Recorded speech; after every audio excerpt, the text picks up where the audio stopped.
Welcome dear everyone to my YouTube channel. I am Wahed. মই আজিৰ এই ভিডিঅ'টোত মেথমেটিক্স ক্লাছ 10 চেপ্টাৰ 2 এক্সাৰসাইজ অৰ্থাৎ অনুশীলনী 2.1 কুৱেশ্যন নম্বৰ 1 এই লেখৰ বিষয়ে মই বিতংভাৱে আলোচনা কৰিম আৰু সমাধান কৰি দিম। নিশ্চয় তোমালোকৰ ক্লিয়াৰ হ'ব। তোমালোকে অতি মনোযোগেৰে চাবা। চোৱা তোমালোকে কিছুমান বহুপদ pxৰ ক্ষেত্ৰত y = pxৰ লেখবোৰ তলৰ চিত্ৰত 2.10 দিয়া আছে। ইয়াতে দিয়া আছে চিত্ৰ 2.10। প্ৰতিটো ক্ষেত্ৰত pxৰ শূন্যৰ সংখ্যা উলিওৱা। ইয়াত দিছে চাবা কুৱেশ্যন 1 চাবা এই হল লেখ। এই লেখডালে x অক্ষক কোনো বিন্দুত ছেদ কৰা নাই, গতিকে ইয়াৰ শূন্যৰ সংখ্যা নাই। ইয়াত চাবা এই লেখডালে এই x অক্ষক এটা বিন্দুত ছেদ কৰিছে, এইটো বিন্দুত, গতিকে শূন্যৰ সংখ্যা 1। ইয়াত চাবা 3 নম্বৰত এই লেখডালে x অক্ষক 1 2 3 তিনিটা বিন্দুত ছেদ কৰিছে, ইয়াৰ শূন্যৰ সংখ্যা হ'ব 3। 4 নম্বৰত চোৱা তোমালোকে এই লেখডালে এই x অক্ষক দুটা বিন্দুত ছেদ কৰিছে, গতিকে শূন্যৰ সংখ্যা 2। ইয়াত চাবা 5 নম্বৰত এই লেখডালে x অক্ষক চাবা 1 2 3 4 চাৰিটা বিন্দুত ছেদ কৰিছে, গতিকে শূন্যৰ সংখ্যা 4। ইয়াত চাবা তোমালোকে 6 নম্বৰত ইয়াতে x অক্ষক এই লেখডালে 1 2 3 তিনিটা বিন্দুত স্পৰ্শ কৰিছে বা ছেদ কৰিছে, গতিকে ইয়াৰ শূন্যৰ সংখ্যা 3 হ'ব। এতিয়া তোমালোকে চোৱা মই আৰু কেইটামান লেখ তোমালোকৰ লগত আলোচনা কৰিম, শ্বেয়াৰ কৰিম। সেইটো হ'ল চোৱা ইয়াতে চোৱা এই লেখডালে x অক্ষক এটা বিন্দুত ছেদ কৰিছে, গতিকে শূন্যৰ সংখ্যা এই 1ত শূন্যৰ সংখ্যা 1। এতিয়া চাবা তোমালোকে পিছৰটো কুৱেশ্যন নম্বৰ 2 এই লেখডালে এইটো এটা অধিবৃত্ত হয় তলমুৱা, এই x অক্ষক 1 2 দুটা বিন্দুত ছেদ কৰিছে, গতিকে শূন্যৰ সংখ্যা 2 হ'ব। 3 নম্বৰত চাবা তোমালোকে এই লেখডালে এই x অক্ষক 1 2 3 তিনিটা বিন্দুত ছেদ কৰিছে, শূন্যৰ সংখ্যা 3 হ'ব। ইয়াত চাবা তোমালোকে 4 নম্বৰত এই লেখডালে ষ্ট্ৰেট লাইন হয়, এটা ৰেখাখণ্ড হয় ইয়াত, গতিকে x অক্ষক এই এটা বিন্দুত ছেদ কৰিছে, এই বিন্দুটোত, গতিকে শূন্যৰ সংখ্যা 1। এই লেখডালে x অক্ষক এটা বিন্দুত স্পৰ্শ কৰিছে, গতিকে শূন্যৰ সংখ্যা 1। এইটো কিন্তু দ্বিঘাত সমীকৰণ হ'ব, ওপৰমুৱা অধিবৃত্ত, তথাপিও শূন্যৰ সংখ্যা ইয়াত 1। চাবা ইয়াতে এই লেখডালে x অক্ষক 1 2 3 4 চাৰিটা বিন্দুত ছেদ কৰিছে, গতিকে শূন্যৰ সংখ্যা 4 হ'ব। ইয়াৰ পিছত চাবা তোমালোকে এইটো চাবা, খুব ইম্পৰ্টেণ্ট চাবা দেই, অলপ মন দিবা ভালকৈ। ইয়াত চাবা এই লেখটো ত্ৰিঘাত বহুপদৰ লেখ, যিহেতু ইয়াত উচ্চতম ঘাত 3 আছে, এই বহুপদটোৰ লেখ হ'ব এইটো। চাবা কেইটা বিন্দুত ছেদ কৰিছে 1 2 3 তিনিটা বিন্দুত ছেদ কৰিছে, তো ত্ৰিঘাত বহুপদৰ শূন্যৰ সংখ্যা এই ত্ৰিঘাত বহুপদৰ শূন্যৰ সংখ্যা 1 2 3 3। এতিয়া চাবা তোমালোকে আৰু চাবা যে এইটো চাবা এই লেখডালে এই লেখটোৱে এই x অক্ষত এটা বিন্দুত ছেদ কৰিছে। এই লেখটো হ'ল ত্ৰিঘাত বহুপদ x কিউব বহুপদৰ এই লেখটো, কিন্তু এটা বিন্দুত ছেদ কৰিছে, শূন্যৰ সংখ্যা 1 হ'ব লাগিছিল 3, কিন্তু শূন্যৰ সংখ্যা 1। চাবা ইয়াতে এই লেখটো হ'ল ত্ৰিঘাত বহুপদ x কিউব - x²। ইয়াৰ লেখ হ'ব এই লেখটো, কেইটা বিন্দুত ছেদ কৰিছে 1 2 দুটা বিন্দুত ছেদ কৰিছে, কিন্তু ত্ৰিঘাত বহুপদ শূন্যৰ সংখ্যা 2। এতিয়া বুজা গ'ল ত্ৰিঘাত বহুপদৰ শূন্যৰ সংখ্যা ইয়াত 3 হ'ল, ইয়াত 2 হ'ল, ইয়াত 1 হ'ল। এতিয়া শূন্যৰ সংখ্যা কি হ'ল 2 হ'ব পাৰে, 1 হ'ব পাৰে, 3 হ'ব পাৰে। ত্ৰিঘাত বহুপদৰ শূন্যৰ সংখ্যা 2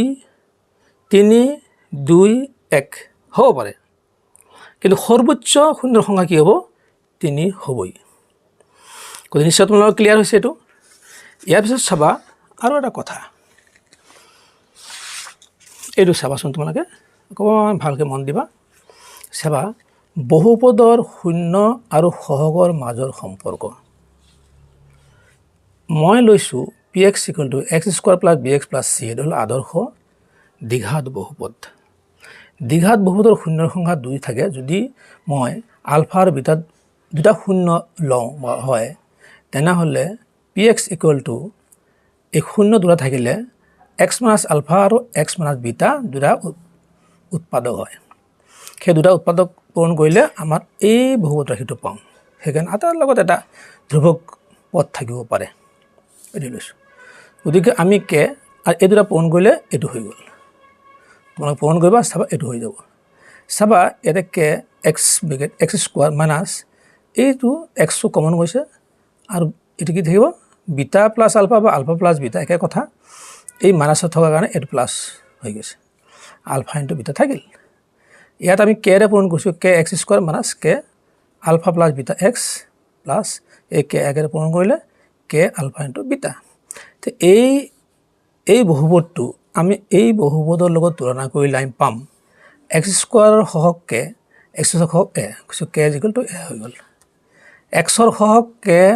আলফা বিটা মাইনাছ কে আলফা প্লাছ বিটা এই এক্সৰ সহগ আছে বি গতিকে বি পালোঁ গতিকে আমি আলফা প্লাছ বিটা ইয়াত ৰাখিলোঁ আৰু কে ইফালে লৈ গ'লোঁ মাইনাছৰ লগতে গুচি গ'ল গতিকে -b/k কেৰ মান কি পাইছোঁ আমি এ গতিকে -b/a আলফা প্লাছ বিটা মানে শূন্য দুটাৰ যোগফল -b/a হৈ গ'ল চাবা নিশ্চয় তোমাৰ ক্লিয়াৰ হৈছে এইটো ভাল বুজি পাইছা এতিয়া চাবা তোমালোকে এইটো ধ্ৰুৱক পদ আৰু এই ধ্ৰুৱক পদ চি আছে এইটো আমি তুলনা কৰিলে কে আলফা বিটা = চি গতিকে আলফা বিটা ইয়াত থৈ দিলোঁ কে ইফালে লৈ গ'লোঁ হৰণ হৈ গ'ল তো c/k কেৰ মান কি আছে এ গতিকে c/a সো শূন্য দুটা পূৰণ কৰিছোঁ আমি শূন্য দুটা পূৰণফল কি হৈছে c/a নিশ্চয় তোমালোকৰ ক্লিয়াৰ হৈছে এই দুটাক আমি এনেকৈ লিখিব পাৰোঁ শূন্য দুটাৰ সমষ্টি এইটো শূন্য দুটাৰ সমষ্টি -b/a -b টো কি আছিলে আমাৰ এক্সৰ সহগ মাইনাছ লিখিলোঁ আৰু বি মানে হ'ব এক্সৰ সহগ এ হ'ল x² সহগ হ'ল শূন্য দুটাৰ পূৰণফল এইটো আছে ULFA into beta c/a C হ'ব কি ধ্ৰুৱক পদ এই ধ্ৰুৱক পদ আৰু এ হ'ল কি x² সহগ নিশ্চয় তোমালোকৰ এইটো ক্লিয়াৰ হৈছে দ্বিঘাত বহুপদৰ শূন্য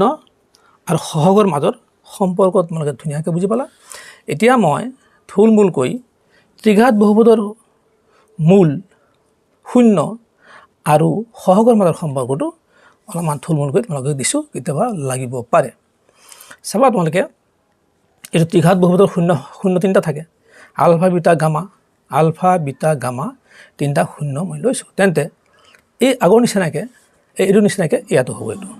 কে x³ minus alpha plus beta plus gamma square plus alpha beta gamma alpha এইটো চাবা আলফা বিটা গামা আলফা এনেকৈ লিখিবা এক্স আলফা বিটা গামা লিখিলা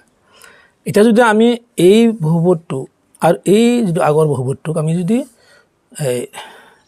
তুলনা কৰোঁ তেতিয়া আমি চাবা তোমালোকে আলফা বিটা গামা x² সহগ সহগ কি আছে বি এই বি গতিকে আগৰ তুলনাত আমি এই মতে যদি আমি যাওঁ তেতিয়া কি হ'ব alpha plus beta plus gamma = -b/a -b/b মানে কি হ'ব x² সহগ আৰু এ হ'ল x³ সহগ হৈ গ'ল আলফা বিটা গামা আলফা এইটো চাবা alpha beta gamma alpha c/a c হ'ল ইয়াত কি এক্সৰ সহগ এ হ'ল x² সহগ এই x² সহগ হৈ গ'ল চাবা আলফা বিটা গামা আমি এইটো পাম d/a d হ'ল ইয়াত ধ্ৰুৱক পদ আৰু এ হ'ল x² সহগ x³ সহগ চাবা ধ্ৰুৱক পদ হ'ল আৰু x³ সহগ এই তিনিটা কথা অলপ মনত তোমালোকে ৰাখিবা এক্সামৰ কাৰণে কেতিয়াবা আহি যাব পাৰে গতিকে নিশ্চয় তোমাৰ ক্লিয়াৰ হৈছে ভিডিঅ'টো চাই কেনে লাগিল কমেণ্টত জনাবা এটা লাইক দিবা বেছিকৈ শ্বেয়াৰ কৰিবা আনকো জানিবলৈ সুবিধা কৰি দিবা কিন্তু চেনেলটো ছাবস্ক্ৰাইব কৰিবলৈ নাপাহৰিবা wait for my next videos. Thank you.